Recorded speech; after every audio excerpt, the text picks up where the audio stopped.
Hello and welcome to Charm City Soccer Cast. My name is Jordan, and we talk all things Baltimore soccer here on this podcast, hence the name. We have a great time coming up for you here. If you remember, back in October, I had Nicholas Seiler from Baltimore City FC on. They were a brand new team in Baltimore at the time, and had already won a season, and then they got to the final again and lost to Columbia FC. Now they're playing in the Rowland Cup, which is the old Maryland Cup. Really hard to find a lot of information on like scores and such when I'm looking it up, but they had a game, they won. They're going to be playing again this weekend against Columbia FC in a rematch of the two finals that they had in their league before. But we have Matthew Burns, who's going to be joining us. He's a player on the club, and so is Daniel Greiner, and he is the captain and the goal scorer of the last game that they played last weekend.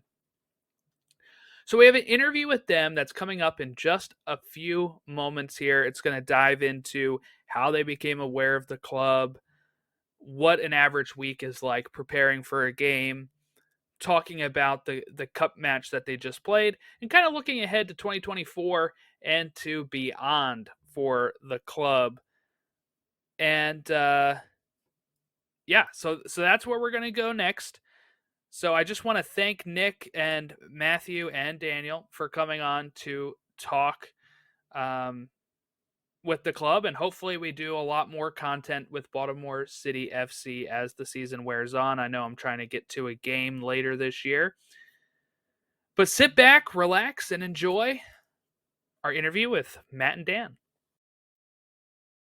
All right, and we are now back with Matt Burns and Dan Greiner with players of Baltimore City Football Club. Welcome to the show, guys.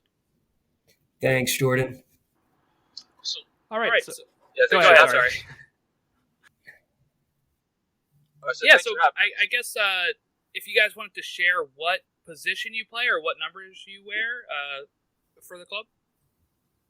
Yeah, I can start. I play right mid or outside winger, and I usually wear number 3. And then I play usually in the midfield. I can play center D mid or attacking mid, and I wear number 11. All right, great. Well, thank you guys for jumping on to talk here. I have a few questions as I don't think many people are aware of some of this, lower pyramid soccer that happens in the city. The most play I think that gets on Baltimore fans' radar are the Blast. I know I hear interviews with Blast coaches and stuff on the radio and all that. But so I thought it'd be great if you guys could maybe share. I had an interview with Nick from the club before, but if you guys could kind of share, we'll start with you, Matt. How you became aware of the club, since it is such a new club, and kind of how you got involved with it.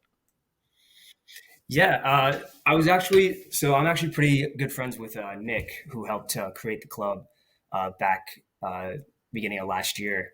So I knew kind of from the beginning that he was trying to start this and build it into what it is today. And so I just kind of got a jump right. I told him I was interested in playing, and I've played with him in the past, just like recreationally. So yeah, I kind of just jumped in right when he started it off. Great. Dan, how about you? How did you get involved? Similar way. So I'm actually Matt's cousin. Mm-hmm. I moved to Baltimore about when I got here. I was like, yeah, I'm looking to play some soccer. So Matt played with Nick already on a Friday night team out in the county, and Nick mentioned like his idea about this team, and I was like, yeah, I'm definitely willing to join, willing to play. I would love to play. So kind of went from there, just started playing with him and Matt Friday nights, and then that grew into this now where we're playing Sundays, practicing, doing all sorts of things, playing in a tournament. So it's pretty cool. Yeah, pretty cool. I'm a big Maryland, Baltimore guy, so been always looking for a club to kind of take that spot for me. When I follow Major League Soccer, I'm usually following the Philadelphia Union because they're the closest to me. I'm kind of out in northern Harford County, so it's a little easier for me to zip up to Pennsylvania than go through DC. But I've been longing for a team in Baltimore, so I'm glad that Baltimore City FC is existing and is doing so well so far. Um, okay, so I guess Matt, if you could maybe share what an average day is like for a player that plays in this level of the U.S. soccer pyramid. Obviously, not every day is training and stuff, but maybe go Mhm. through, I guess, the regular week. How often are you practicing? What's game day like? That kind of stuff. Yeah, of course. Yeah, regular weekdays or a regular week kind of for us has been a cadence of about 2 to 3 practices depending on our game schedule, and then a game on Sunday. So most of us, we're either in school still or have jobs outside of playing for Baltimore City FC. So during the week, we usually have practices in the evening, and then we also usually during the weekend have like a Saturday morning practice. We usually take those a little lighter. It's more, getting ready for the game the next day. But that's essentially it. A lot of us do stuff outside of the trainings that we have scheduled just to kind of keep in shape and keep, ready to go. But that's pretty much our weekly schedule. So do you guys like play any other level of this? Like, are you guys doing pickup games to keep fit sometimes? Or are you guys playing, you know, elsewhere during the season as well? Or is it just the practice on Tuesday, the practice on Saturday, and maybe some workouts yourself throughout the week? I would say we try not to overdo it. Hmm. I think now that I'm about to turn 28, I'm starting to realize, I gotta take some breaks sometimes. Right. But we both do play in like a Wednesday recreational league, Oh, cool. essentially just to get touches, play with some friends, have fun, take that a little less serious. But we definitely, when it comes to practices for BCFC and the games, take it like an extra step up and an extra level, and definitely, I think we both like that competitive aspect of it. Yeah, you said you're 28 or turning 28. I've turned 32 last year, and I'll tell you, it is once you get to the 30s, it's even worse. It's you wake up and you're like, I guess I slept on something wrong, and you're in pain the whole day. It's pretty brutal. Um, okay, so I guess looking at the club and last year, what was the first season kind of like? If you could reflect, Dan, on like the club was founded in 2023 and started playing. What was that first year like for the club? Yeah. So to start, we had about 2 or 3 big like tryouts, putting stuff out on Instagram, just getting players in. So we do big tryouts, and we slowly start like getting a team prepared and ready to go into the season. I think we did our first season was MMSL, and Mm-hmm. at that time it was like you play everybody at once. Where last season it was into regions, but Mm. so it was more like the first few games getting chemistry again. You have this new group of like 20, 30 players, so we just want to get chemistry with the team. But we really started clicking like right off the bat because, like I said, Nick, he plays, and so he already had some players he had in mind for the team, and they've played together. So there's like a good core group of players that came over to this team, already had some experience playing with each other. And then as soon as we get game time under our belts with each other, we just kind of went from there. It's pretty fast how we started to mesh. The team was solid right off the get go, and then it was kind of like just riding that first season together. We just took it all the way to the finals and won. So it was pretty amazing. Yeah, that Sounds like a dream first season, really. Yeah. So I guess what is most of the player squad filled with? Because like, okay, I used to um, volunteer with Baltimore Bohemians in 2012, and they were a new club. They were in the USL Professional Development League, which I guess now is USL League Two. But it was a lot of like they had a very short season in the summer, and it was a lot of just college kids keeping fit out of the college season. Are most players, college players, and also maybe people that just like the sport and can play at this level, or um, like do you like how much of the squad do you think is made out of like current college players versus people that are just wanting to play soccer? Matt, you want me to take this one? I can. Okay, If go ahead. Yeah, I would say most of our squad is either current college players or past college players. So um, I would say the majority are probably either current college or in that age group, a little bit Okay. younger. Yeah. I think Dan and I are more of the senior kind of veterans on the team, at least age wise. So I would say like if we had to go with an average, we're probably looking at like just out of college 23 is kind of what our general demographic for the team is. But a lot of us do have that college experience, or at least to that level Right. of play. So it is kind of nice, like going into it knowing that like these players all have like a level of play that they're striving to hit, and we don't have to kind of like do the basics anymore. This is all like just elevating the game past what we currently already know. So Great. Yeah. No, that's pretty cool. Just being able to keep playing after college and play in some important games like the Rowland Cup, which I wasn't actually too familiar with before this, and it is tough finding some actual information about results and stuff. But it is like a very old tournament. I read it was like started in like the early 1900s, I believe it was. But I see here last week you guys played against the Kickers, and it was a 1-1 final score, and you guys won through penalties. Um, so I guess how is this cup going? Because I think I read they're all at Columbia Cedar Lane. Is that where all the games are being played at? I believe so. Yes. Cool. So I guess how was that game against the Kickers, and um, uh, like how was their level of play?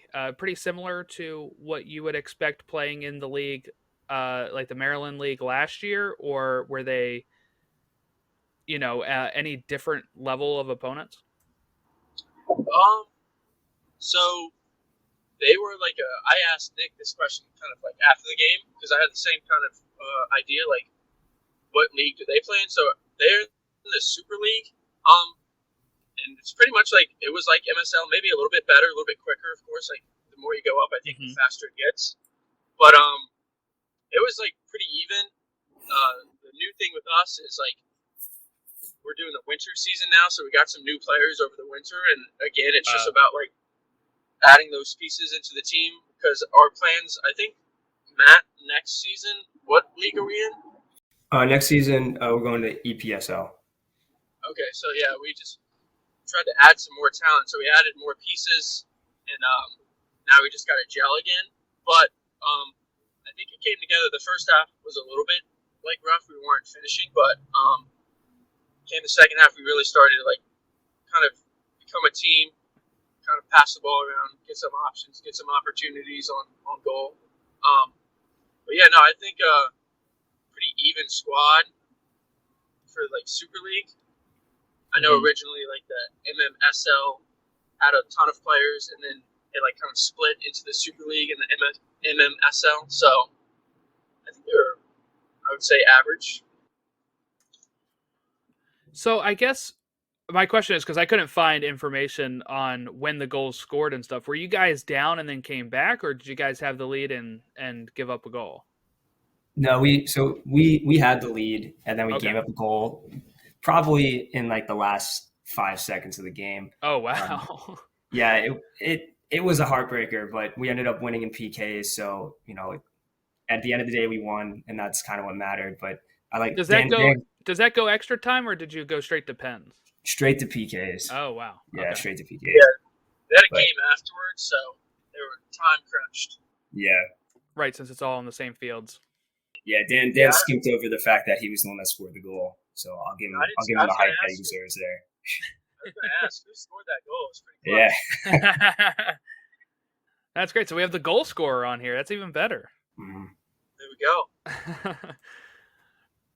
Okay, so I see you guys have Columbia FC coming up, and it's back on Sunday. It looks like around 1:00 at Columbia Cedar Lane Park. Do you guys know anything about them going in? Like, did you guys get to see their game at all from when they We have were we have a playing? lot of experience with Columbia FC. Oh, really? Yeah, they're probably our unofficial rival so far, even though we're such a young team. Mainly because first season in the MSSL, our first season, that was the team we played in the final that we beat. Oh, okay. Yeah, we played Columbia, and then obviously they're in our league, so we play them during the regular season at least once, and then this fall season we actually played them again in the final, and they beat us that time. That's both right. in That's right. both in PKs. So this is going to be a fun one for us this weekend for sure. Yeah, it was a little upsetting to play a team that we kind of always play. I thought it'd be cool to play somebody we normally don't play. Yeah. It happens. We play them in the second round, so I mean, we know them, they know us. We added a few pieces. Hopefully, it tilts the advantage our way. So Yeah, so no, that's pretty cool. Little rivalry budding there. I forgot that it was a rematch of the finals. So that's pretty funny.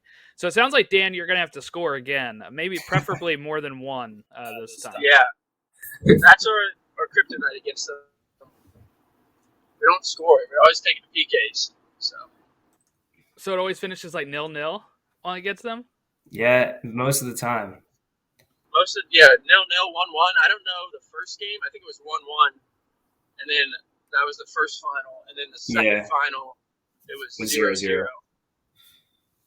All right, so it sounds like if I'm betting on this game, it's got to be 0-0 or straight to pens is what I should put down on. We hope not. We've had too many pens. All right, so what are you guys looking forward to in 2024 then? This is the second year of the club. It sounds like you guys have had tons of success last year and just kind of clicking, like you said. What's your expectations, or just what are you looking forward to in the new year here? I think for me, it's I'm just looking forward to the new challenge. I think we're going into 2024. The goal is to elevate even more and to grow even bigger than what we currently are. And with going up into this new league, the EPSL, I think it's going to be a challenge for us. We're going to be essentially playing the teams in our league that were tough games, like the ones that were like 1-0, whatever. Mm-hmm. But that's going to be every single game in the EPSL. We're going to have to battle every single game. So I'm excited for that. Just like high competitive soccer, and to just enjoy it while we grow as a team. That's pretty good answer. Oh, and then how about beyond 2024? Just like, where do you think this club with this market of Baltimore, right? Where do you think they can go? Sky high here, like dreams, wish list of what you could think of where this club can go in this market. Matt, I'll let you go again because you're more talking to Nick about that. You know more about the future. I know we want to have our own little kind of place to call our home, have fans show up inside Baltimore, so it's easy access for people in Baltimore to get to us and stuff like that. Mm-hmm. Kind of make I know right now we practice at Middle Branch, and so we kind of want to build that to be our home field. Kind of, they have a gym, they have all these facilities that it'll be cool to do youth stuff have like training camps and summer camps over the summer, involve some kids, teach them the game of soccer on that aspect, but as well as like grow our game of soccer. So more fans will come out on Sundays, come and watch when those dog days of summer. You got the O's ripping off wins, but you can also get some soccer in it as well. So. Yeah, I think our goal is, just to follow up on what Dan said, is to really build the soccer community in Baltimore around, our team, be kind of like one of those, key teams supporting the culture here, and kind of be that centerpiece for the city. And I think Nick has, a great plan ahead. It's just kind of the execution and like how long it's going to take us to do that, and the support that we could also get from the city as well to make kind of our dream happen, and kind of increase and get our name out there and get Baltimore soccer to be better than what it currently is, and grow more. That is one thing when I moved here I noticed, like, compared to just a small town up in PA that I'm from, down here soccer is like so important, and I feel like it just doesn't get the recognition that it deserves currently in Baltimore. No, I totally agree. All right, last question. Fun question. Do you guys like watching soccer? And if so, who's your club worldwide that you support? I, I'll go first, man. Come off a stunner yesterday. So I'm a United fan. Okay. It's like up and down roller coaster all the time. Watching the game yesterday, I knew they were going to come back after we like subbed on Maguire, subbed on Johnny Evans. I'm like, we're just playing for the win. They're going to like we did. We push all the way up the field, counter attack. We get scored on. But Manu was like, that was world class by him at the end. So, but I love watching soccer. I like watching it all throughout the week. I love when the Prem is on during the week. You can watch it like after work if you end early. And I love going out in the city because my brother, he's a huge Arsenal fan. So we go to Abbey Burger. I'll support him in that. But I just like the beer while watching them kind of lose some days. Nothing wrong with that. But no, I love watching soccer. So. Yeah, I would agree. Obviously, playing soccer, watching it is just as fun. Supporting your team. My favorite team is actually AC Milan. Diehard AC Milan fan. Nice. I started, really following them back when like Ronaldinho was there, and then obviously, the past 10 years were not our best 10 years, but we have recently, have the comeback, and we had the Serie A 2 years ago. We got second place last year. Got and Pulisic, yeah. And now we got Pulisic. We have Musa. We're bringing in all the Americans, so that's exciting to watch, and excited to see them succeeding in Italy, and also on my favorite team. So it's definitely something that I look forward to. Especially they have a game tomorrow at 12, so I'm excited for that. But when I'm not watching them, I'm watching someone else. I'm a big Prem fan. I like watching the competition in the Prem. It's very like a high level, and I try to support Arsenal when I do watch, just support Austin, because I know he's so into them. So it's fun to watch with him and watch with Dan, and have the camaraderie. Yeah, my dad's an Arsenal fan, so have a connection there. That my dad likes watching Arsenal. I started watching Chelsea when Michael Ballack was playing back in the day. So I'm a Chelsea fan. I don't follow them as much as I used to, in the sense of like I used to get really into it. But I started focusing more on domestic soccer later in my life. But I did see AC Milan versus Chelsea in Baltimore at Raven Stadium. They played there in 2009. So that was like probably the second game I ever went to. So that was pretty cool. All right. So, sorry, Dan, go ahead. I was gonna say I do enjoy when you get those like overseas games coming to MAT. I think I've seen like I know last year they had Arsenal versus. Everton. Yeah, I went Everton. to that. Yep. Yeah, I went to that one. I've seen like in FedEx Field. I've seen like Barca and United play, Real Madrid, United. Um, I think there was a USA game at M&T a while back that we went to. So yeah, I love when you get soccer on over at M&T. Or like I haven't been to the DC United games in a while. I should definitely check that out. I've been to the Union game, and that's like a great time. So yeah, my dad's a DC United fan too, so I took him there for his birthday to the new stadium when it opened up. So that was pretty cool. Um, and we went to the MLS skills competition last year Oh, cool. at Audi Fields. That was really cool. But yeah, no, I just want to thank you guys for coming on to the podcast here. Would any of you be wanting to share your social medias if you have any, or best way to follow the club or support the club if you're a local Baltimore resident? Yeah, of course. Best way to follow the club, follow us on Instagram. Everything gets posted there, game times, highlights, scores, stuff like that. The handle is just Baltimore City FC 23. So if you just follow us there, that's the best way to follow us. You can follow my Instagram. I post about Baltimore City FC all the time too, and my handle is just mburns396. But yeah, follow me, follow the team, and keep up with how we're going to do in 2024. yeah, I would check them out. I'm pretty dead on social media, so go to Matt, go to Baltimore City FC. You get all your information, and they put out little clips and stuff like that. Nick does a lot of work with that, and all our sponsors are on there, so you can check them out if you're ever in the city. You want to grab a beer. We're sponsored by Guilford Hall, so check them out. It's an awesome spot to grab a beer. All right, and that was our interview with Matt and Dan from Baltimore City FC. I just want to thank them again for coming on to the show.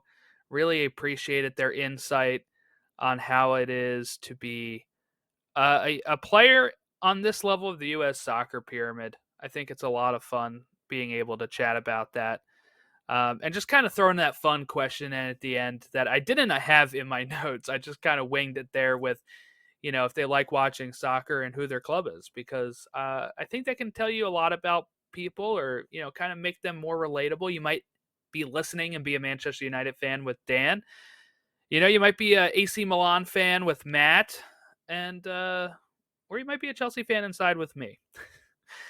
But just want to thank them again. Make sure you go follow the club if you are a local Baltimore fan. Let's try to support this team as much as we can. I'm trying to get as much content about this club out there throughout the course as we get ready for the season that is coming up in April. Yeah, so hoping to get more stuff going on with the club. Hopefully, we'll have a good time with that. If you want to follow my show here, of course, I sparingly update right now. I'm hoping to be better about that. But if you are a soccer fan, I'm still always over on the Stateside Soccer Show with my friend Logan, where we talk MLS, USL, NISA, and more.